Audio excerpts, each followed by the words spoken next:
Hood River, Oregon. Gonna cross over to White Salmon, Washington, in order to grab some breakfast. Toll's $1. So you gotta pay $1 in and $1 back? I don't know. I mean, hello. How are you? Have a good day, thank you. You too. Thank you. it's a very narrow bridge, and they don't really recommend RVs. Oh, gosh. I would imagine so. This is very narrow. Anyway, what's today? Today is our anniversary. 2 years of putting up with each other. How have we ever managed that one? I don't know. I don't know. I guess we did what they said can't be done. Yeah, glutton for punishment. Oh, it's a drawbridge too. Wow. This is kind of creepy I here. wonder if cruise ships go across on here too. I don't know. Isn't the draw on the drawbridge a little farther out than normal? Yeah, that feels really funny to drive on this thing. It's like going It's going wah wah wah wah. Yeah. Like it could hit the side of the guardrail there. Yeah. It's a very narrow bridge. Crossing the Columbia River. This place is so windy. I don't like this. Of course, no. Who does? And I have to pay $1 to ride on this thing and $1 on the way back. I think so. Is that the only way out of here?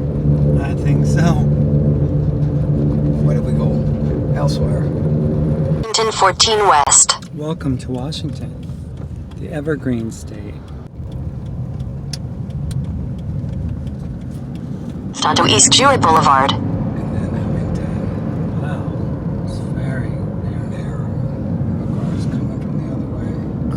There's Mount Hood.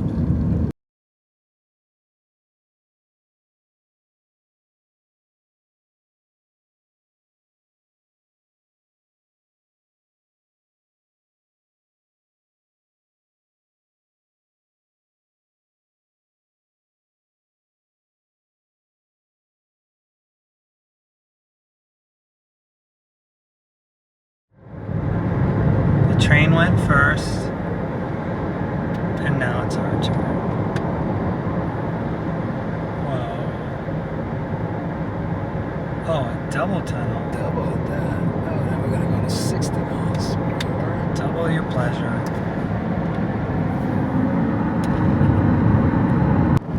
Que tenga daño, Another bridge. This one's free. Yeah. Courtesy of, I'm sure, Well, look at what's U.S. going on Corps of there. Engineers. That's the Dallas Dam, the one that flooded Salila Falls. Look at that water gushing over. Yeah. This is a much better bridge. Yeah, and free. And Go free. figure. The other one, you're Welcome to Oregon. okay. Back and forth, Oregon. Oregon, Washington. Oregon, Washington. Washington, Oregon. In a quarter mile, turn right onto the I-84 West ramp to Portland. Memaloose State Park and Rest Area, all combined. This is a really kind of a cool rest area. Got a wee. It's busy. Does it have the rock? Oh, I thought it was the one with the rock. No, I guess it's not, but I gotta pee anyway. You found the right place. Feathers. Later.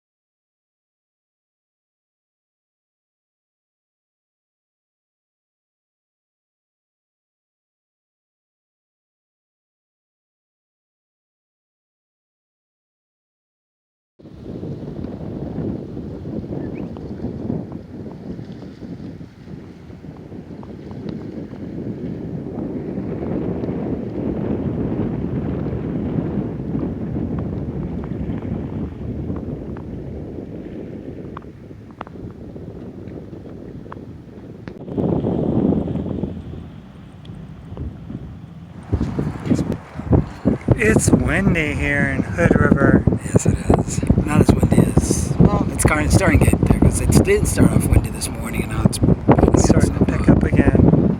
But it's a beautiful place. Had a nice night. Had a good breakfast. And we're gonna make a lot of nice connections this morning with people. Oh yeah, we made some cool friends. Yeah. A lady and then a man earlier. Van dweller. Who was in a van. So we're on our way to, I guess, the campground you wanted to get some rest from driving. I feel better today, but yeah, we could do that or find a shower. Okay. So we're gonna go find a shower.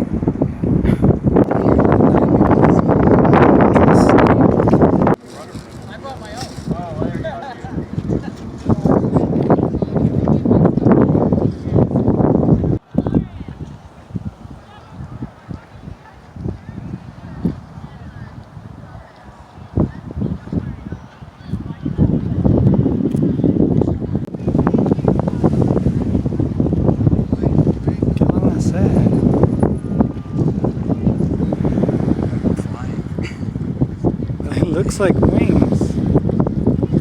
Does it?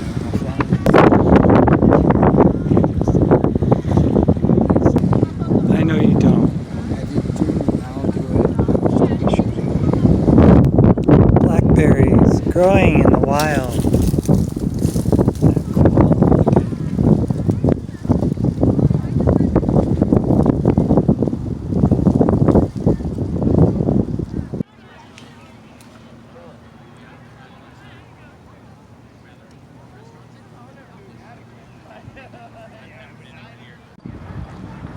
I'm sure the veggie patty on one of those commercialized little small piece of shit. Mm-hmm.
Post these pictures claustrophobic. This is so cool. And the sun's like makes it unbearable to try to see. I know.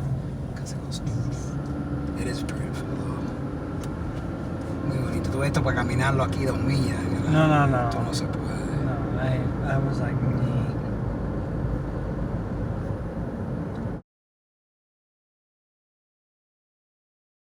Okay, I will. No, I'm gonna love. Judy, it's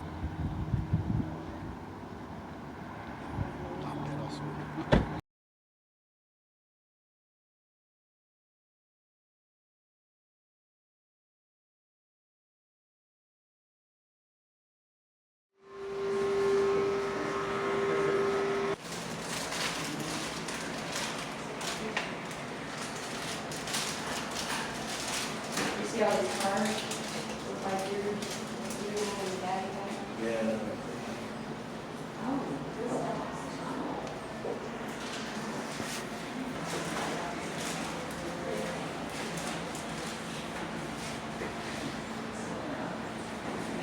look at that. Read that.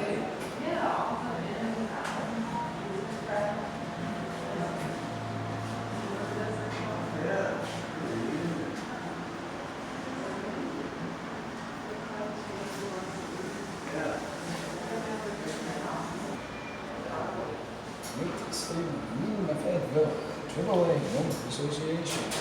Oh, the AAA. So it's still a status, you know, you go to campgrounds and they run all this huge camp. Yeah, then old money, you know? Mm-hmm.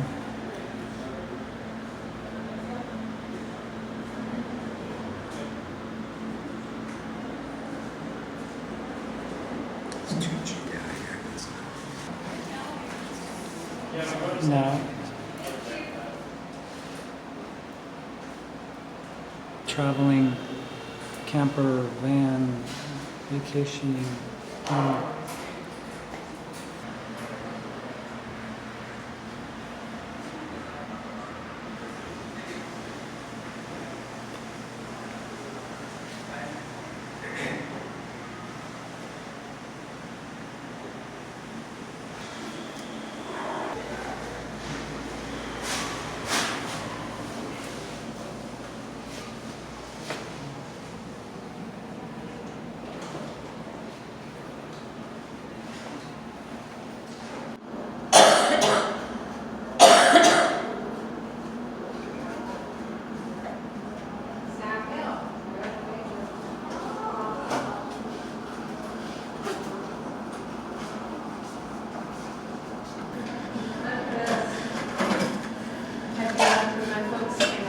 How are you guys today?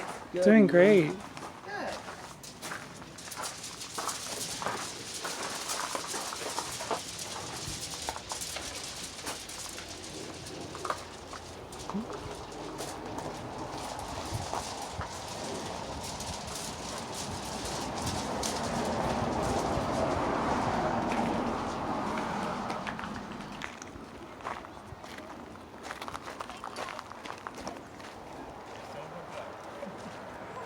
That's cool.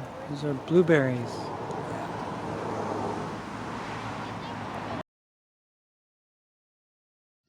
Good morning, guys. It's been quite a while since I've done a heart-to-heart video with all of you. I hope that you've enjoyed our tremendous, amazing, educational for us as a couple, educational for me as an individual, and hopefully educational for you as the viewers. I wanted to take the time here to reflect on some of the things that I have seen and have gotten these like aha moments, you know, from the additional gray hairs that are growing on my head. You know. As a human being, a spirit, we forget that our main purpose here on this planet is to grow as spirit beings and not get so caught up in our materialistic, humanistic, biological sense of the word self. We do things based on what we see, on what society deems as appropriate, and we try to copy, fit in, create these non-reality as if it were our own realities. Then what happens is after we have followed that rabbit hole, we're stuck in a world that we really can't get out of. Now, in saying that, my purpose of this talk is to get people to understand I'm not trying to harass anyone. I'm not trying to pick on any particular group. I'm not trying to be cruel. I'm trying to understand myself, trying to understand this transgender dilemma that has taken this world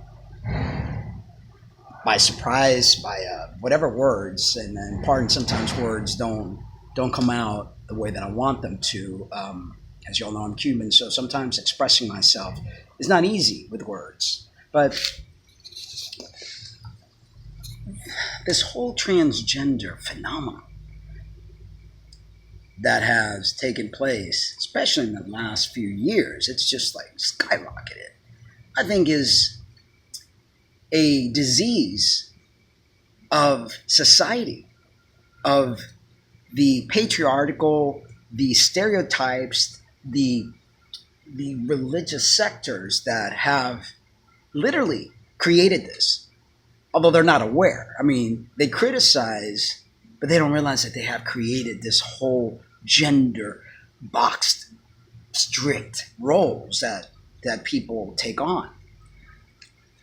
I want to first say that mothers are responsible for raising their children, as are fathers, but mothers have a very important role. And that important role is not to like spoil rotten little boys and make them feel like they have a sense of entitlement, that they have the right to take what's not theirs and just do whatever they want because they're boys. And little girls are raised totally different. And please, before you say, oh, that's a load of crap, listen, travel, observe. Not just behind a TV set, not just behind your computer. Actually travel and observe what we have seen in these past 75 days. And it's so evident. It cannot be argued as much as you want to argue, because that's what human beings do. They love to argue. Oh no, it's not like this. That's your views, not my views. But it's not a matter of views. It's just a matter of like observing and finding the concrete factors that make things so. For instance, yesterday, pardon the airplane that's flying by. Yesterday we were at a park having our breakfast. This beautiful park in Hood, Oregon, right on the river, Hood River. And this mother and young girl who was, by the way, very gender fluid. That's another thing I've noticed. A lot of gender fluidity. A lot of girls expressing their masculine tomboy side more so than before. They were playing on this little circular thing where you get on and you have to try to balance yourself. And they were having a good old time, mother and daughter sharing experience, mother allowing the child to have, her expression. She was wearing boys' clothes, a boy's cap, and just being in her masculine energy without being criticized, which is something that a lot of us grew up with criticism. I knew I did.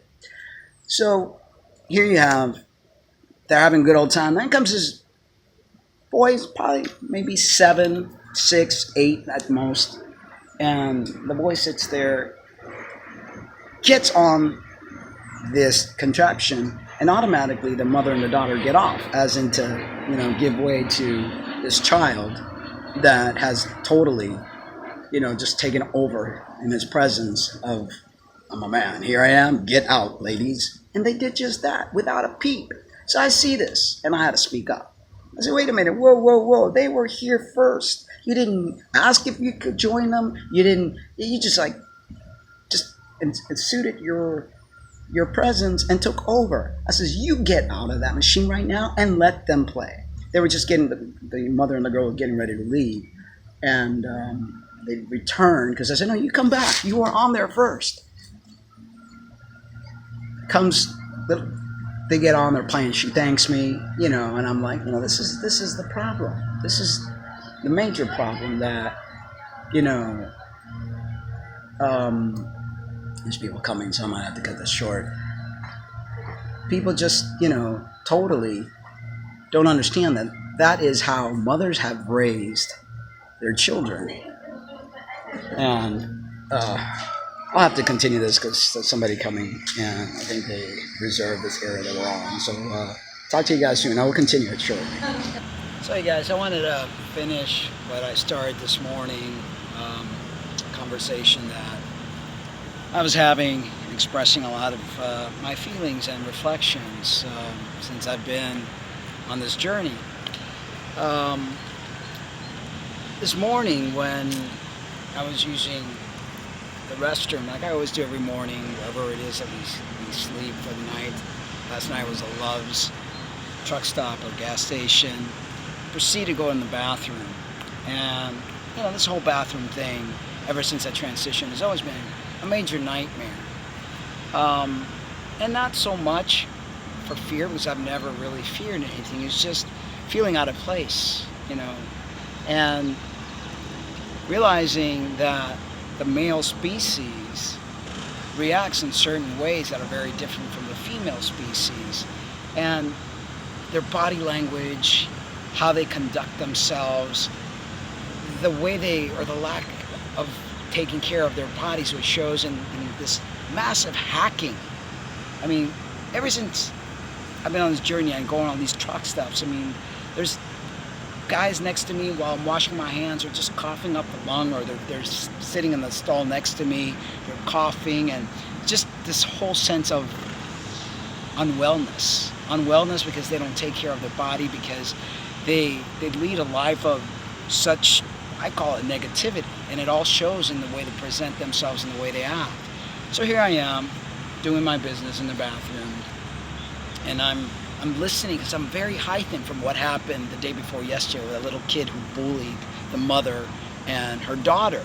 So now I'm like really paying attention to everything and how men act. And guy next to me proceeds, I guess, to wipe his ass, and takes some. You take toilet paper, take a few, you fold it, wipe, fold it again, wipe. I notice that a lot of men don't know how to wipe their ass. It's just they're pulling out this whole shitload of toilet paper like they're gonna clean out an elephant's ass, And I'm like so in tune with that. I go, well, gosh, when I pull out my toilet paper, I don't want the whole entire bathroom to hear what I'm doing. I'm doing my business and I'm doing it quietly. So, plum, plum, plum, plum, plum, cough, cough, cough, Then I go, I'm done doing my thing, keeping everything organized and clean after myself, which is something I can never go into a bathroom that anyone has cleaned after themselves. It's always either toilet paper on the floor or a bowl full of crap they never even flush. It's just, I think their mothers teach them, and I'm sorry if I'm rambling because I have so many thoughts in my head. It's like their mothers don't teach them to look after themselves, to be considerate of other people, because they're constantly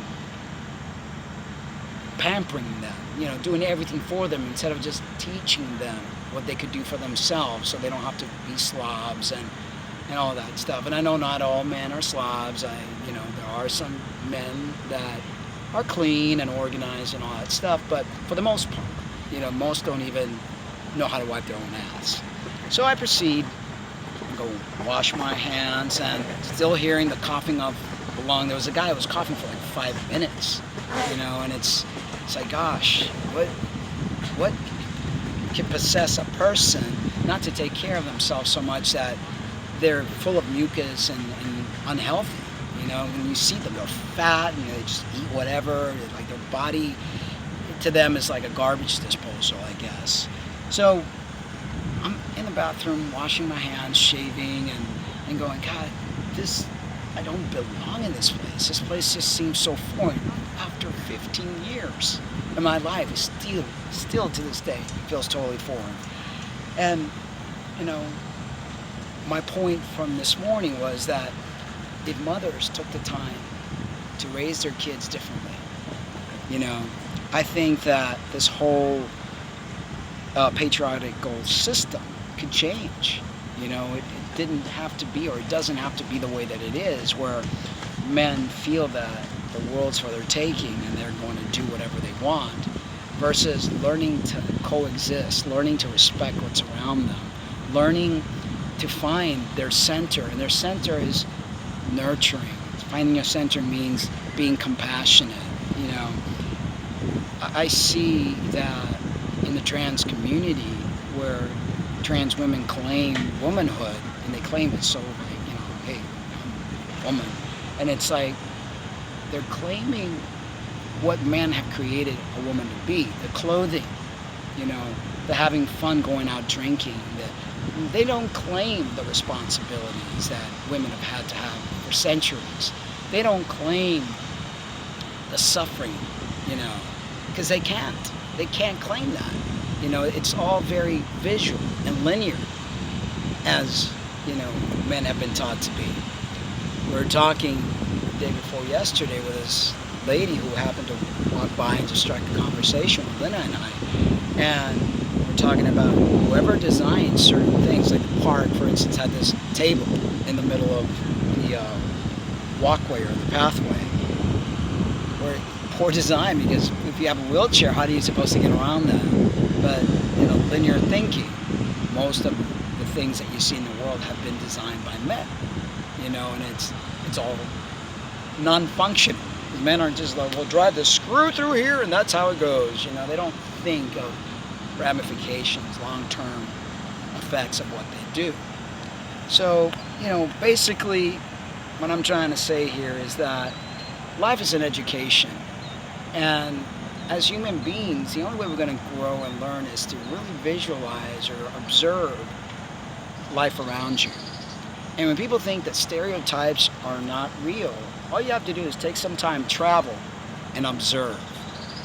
Like yesterday's little girl or young lady and their mother being kicked out by a 7-year-old.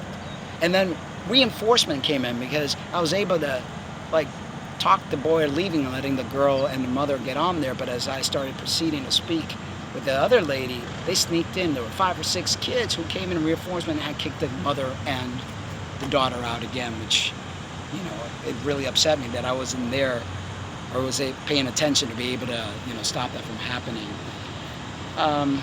We need to, each and every one of us, really take responsibility. Look within, not just be narcissistic, self-centered individuals, but look within and realize what we do affects one another. The world doesn't just revolve around one person and their so-called needs. There are people that are born with massive disabilities, and I don't consider the whole two-spirited transgender thing to be a disability. We are making it that way because we're trying to gain attention, we're trying to get validation, we're trying to ram in our beliefs and forgetting that the true owner of that label, woman, didn't ask to be born that way. We were born as women, and as women, we've had to deal with a lot of problems and issues in the world. And it hurts me to see that this day and age, it continues. Misogynistics, this whole transgender thing to me is just another form of misogyny against women. And I know not all trans women feel that way. I know my Lynna has grown leaps and bounds, and she sees things totally different, to the point that last week I was very proud of her. She actually, because she was trying to let her facial hair grow in so she could pluck them and try a different approach, used the actual male bathroom for 3 or 4 days because she did not want to be going to a female bathroom and invading that space looking the way that she was looking. In actual fact, majority of the time she goes into the family bathroom. I mean, we both prefer that over any other bathroom. They're a lot cleaner and a lot safer, and you have privacy. So I know my Lynna has grown and she's seen so much that she may not have seen in the beginning, because again, it's that narcissistic, self-centered mentality that as trans people we end up adopting because of whatever traumas we have faced growing up as children that led this path in the first place. So don't think anything else, that this is just another adaptation technique of trying to deal with pain that we've been through as children and create this character, this association that you see before you. And you look deep inside and you're true to yourself, you'll see that. And I know many of you are going to criticize me. I'm used to it by now because truth hurts, but truth will always be the truth. And I know you're going to say, well, it's your truth, not my truth. Listen, I've been around trans people for many years, and I've experienced and see it. I see it every day on Facebook pages. And it doesn't take a rocket scientist to realize that what I'm saying has value and truth in it. Anyway, I don't know if my Lynna wants to say anything else. No, I didn't know if you wanted to talk about the costume and how you felt, you know. There are times, actually, a week ago we went to this library, and sitting there waiting for Lynna to use the family restroom, which she was able to get in because somebody had come out with a child, and according to what is said, you needed a key to be able to use that. So I'm sitting there waiting. All of a sudden, 2 minutes pass by. This one lady comes and asks me, "Excuse me, can I help you?" I'm like, "No, what? Do you have kids? Are you waiting to use the restroom because you have kids?" "No, my wife's in the restroom. I'm just waiting out here for her." "Oh, okay." And I let that go. 2 minutes pass by. Another woman comes up. "You're not allowed to use that restroom." "I'm not planning to use the restroom. I'm waiting for my wife to come out of the restroom." You know, it's like they felt like I was either some pedophile waiting for kitties to come out. You know, it's like ever since I've had this costume, you know, ever since I've had this whole, let's move over here, this, it's like, Yet again. yet again, you know, Okay, right here. and speaking, and somebody just decides that ever since I've A little bit of ground. transitioned, I've always felt totally, You're- you know, displaced. It's like I don't think any different than how I thought when I was presenting as my female self. My mind still thinks as a female. You can't change that mind. As much as we want to change, hormones do only do so much. So there are times where I find myself wanting to create certain things, like speak to a child in a certain way, and I'm like quickly reminded that if I do such a thing, I'm going to get the living shit beat out of me by the father. Like that boy that bullied those two women, the mother and the daughter. If I would have gone up, you know, and, you know, like shook the boy or something that I would have done as my female persona, I would have gotten away with it. In this kind of costume that I now have to wear permanently, the reactions are totally different. And I know that. I know that for a fact, that it's very uncomfortable. It's not something that, you know, many trans people want to think, but I realize that when you do this, it's a game changer. And it's not a good change. You know, it's really, it's not a good thing. It's hard. I mean, it's like people have no space boundaries None. whatsoever. We're sitting over there or None. standing over there, instead of saying, "Oh, they're recording. Let me not know. interfere." And then they go and sit. It's God, the education of a lifetime. Travel and see the rudeness and lack of boundaries that people have. You know. But anyway, yeah, it's not fun when you're living in another skin from the skin that you're actually born as. After you get away from the thrills and the whole honeymoon stage, you start to realize that you gave away something so valuable, so precious, that I will never be able to give back. No matter what I do, no matter what I try doing, the masculinization that I have created will forever affect my life, and not in a good way.